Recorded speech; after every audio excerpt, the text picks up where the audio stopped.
د بنگلاديش سره په ټیسټ لوبو کې امین احمدزی ولې واخیستل شو، ولې ابراهیم عبدالرحیمزی ونه لوبول شو. د فری هیډ یوټیوب چینل خوږو لیدونکو سلامونه، ستړي مشئ، تمه ده چې روغ او جوړ به واوسئ.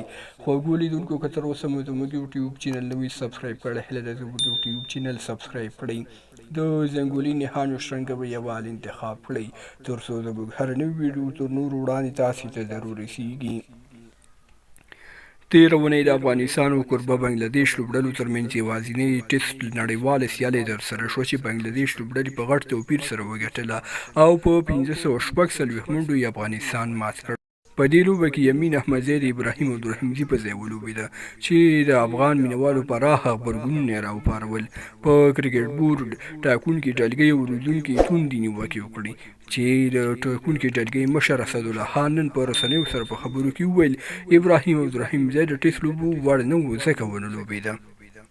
نوموړي زیاته کړه له مشر روزونکي جونیاتن ټروټ سره مې په خبرو کې له نوموړي وپوښتل چې ولې مو ابراهیم عبدالرحیمزی کېنولی. په ځواب کې مې واورېدل چې ابراهیم عبدالرحیمزی د ټیسټ لوبو لپاره برابر نه و. په نیټ کې 15 دقیقې توپ اچونه نشوه ترسره کولی، نو 15 ورځې به یې څنګه توپ اچونه ترسره کړې وی.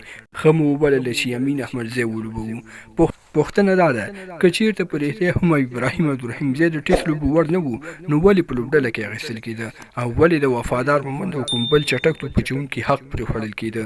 خپل نظرونه مو په کمنټ کې راسره شریک کړئ.